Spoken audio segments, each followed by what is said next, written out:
बाद बहुत ही दर्दनाक नतीजे आए और एक बहुत ज़बरदस्त बेयर फेज में आपको डॉक्टर रेड्डीज स्क्रीन पर ट्रेड करता हुआ दिखेगा। मिंडा इंडस्ट्रीज़ का चार्ट आपके सामने डायरेक्टर साहब ला रहे हैं और हर्षदा जी बताएंगी इस स्टॉक से जुड़ी हुई खबर।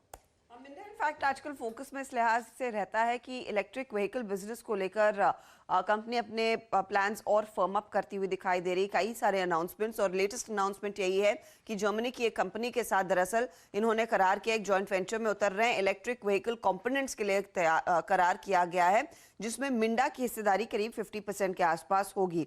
अब इनिशियली मिंडा इस पर्टिकुलर एंटिटी में 15 मिलियन यूरो का निवेश करने वाला है। ऑथराइज्ड है कंपनी की, करीब 71 करोड़ तक का इन्वेस्टमेंट ये कर सकते हैं और अगले 6 सालों में दरअसल कैपेक्स के तौर पर 388 करोड़ निवेश होते हुए दिखाई देंगे। गुजरात प्लांट के लिए भी एक अपडेट आया है कंपनी के लिए कि ये अपनी कैपेसिटी जो 90,000 व्हील्स प्रति महीने की है बढ़ाकर 1,20,000 व्हील्स प्रति महीना कर रहे हैं।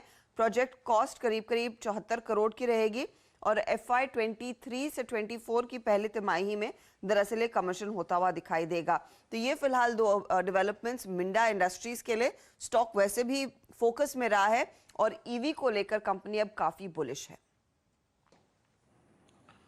जी हाँ, और ईवी जहां जहां पे अगर आप देखें नाम जुड़ा है हर्षदा, बाजार उस स्टॉक को लेकर बुलिश है। चार्ट लेके आइए स्क्रीन पर और अभी आपने अगर आप देखें हर्षदा से पूरी की पूरी खबर को समझा और यकीन मानिए अव्वल दर्जे का चार्ट। शुक्रवार की इसकी क्लोजिंग अगर आप देखें तो यस, इसकी I think second best closing थी। इससे पहले इसकी अगर आप देखें क्लोजिंग आई थी 15 नवंबर को जब इंट्राडे हाई था इसका करीब 985। इस पर एक व्यू लेते हैं। याद रखिएगा बेहतरीन पैटर्न, न्यूज़ फ्लो का अगर आप देखें स्ट्रॉन्ग इम्पैक्ट है।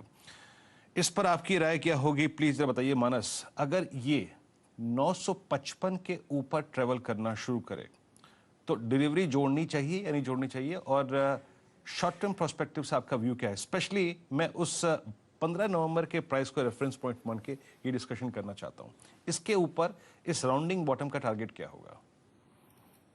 जो हर्डल था स्टॉक ने ऑलरेडी क्रॉस कर लिया है 920 रुपए का। फ्राइडे के सेशन में 920 के लेवल्स ब्रीच हुए, हायर वॉल्यूम देखने को मिले। तो अब तो कम से कम आपको जो पिछले हाइज थे और 985 के आसपास वो लेवल्स तो जरूर देखने को मिलेंगे। 40-50 रुपए का आपको जरूर देखने को मिलेगा, लेकिन अगर वो लेवल्स ब्रीच हो जाएंगे तो कम से कम 100-125 रुपए की रैली आपको मिंडा इंडस्ट्रीज में जरूर देखने को मिलेगी। तो पोजीशन तौर पे खरीदारी का मौका है। अभी भी 904 रुपए के स्टॉप लॉस से यहाँ पर खरीदारी करनी चाहिए। 985 का नहीं, मेरा समझना है कि आपको टारगेट कम से कम 1050 के सेट करने हैं।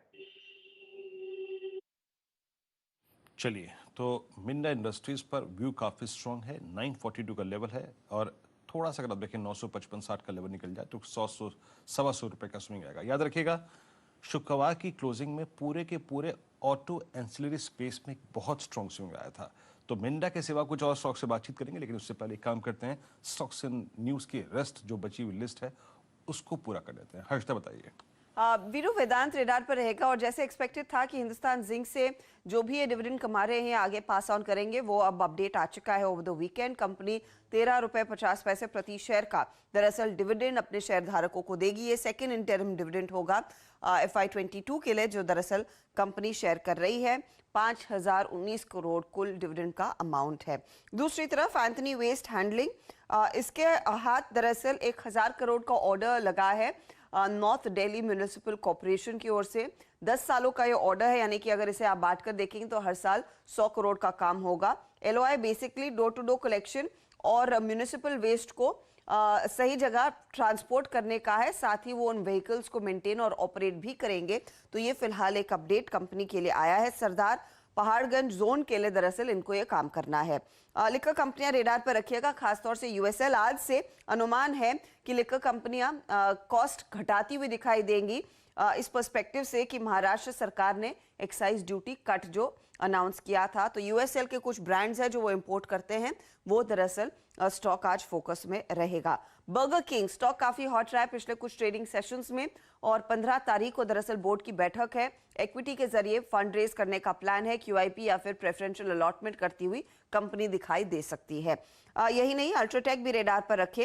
ये एक प्रेफर्ड बिडर उभर कर आए हैं रावुर लाइमस्टोन ब्लॉक के लिए। लाइमस्टोन ब्लॉक्स दरअसल रॉ मटेरियल्स के लिहाज से बड़े पैमाने पर इंपॉर्टेंट रहते हैं सीमेंट कंपनियों के लिए और ये प्रेफर्ड बिडर निकल कर आए हैं। दूसरी तरफ कल्पतरू पावर एंड ट्रांसमिशन पर ध्यान दीजिएगा। आईसीआईसीआई प्रूडेंशियल म्यूचुअल फंड ने करीब 44 लाख शेयरों का निवेश किया। कंपनी में स्टेक करीब 3% तक का उठाया गया है। अगर आप पिछली बारी से कंपेयर करें तो 6% का जो स्टेक था वो बढ़कर अब 9.9% के आसपास हो गया है आईसीआईसीआई प्रू म्यूचुअल फंड का कल्पतरू पावर में। आईआरबी इंफ्रा भी आखिर में आप रेडार पर रखेंगे।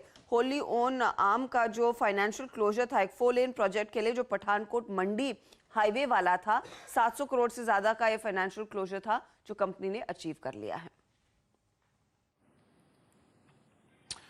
जी हाँ, शुक्रिया हर्षदा इस पूरी बातचीत के लिए। तो स्टॉक से न्यूज में अगर आप देखें, क्रम शुरू हुआ था डॉक्टर रेड्डीज से, उसके बाद मिंडा, दोनों चार्ट्स पे हमने बातचीत करी। उसके बाद वेदांता, लिक्विड स्टॉक्स में red spirits, burger king QSR segment में, और उसके बाद UltraTech cement emerge as a preferred bidder for वो लैमस्टोन ब्लॉक।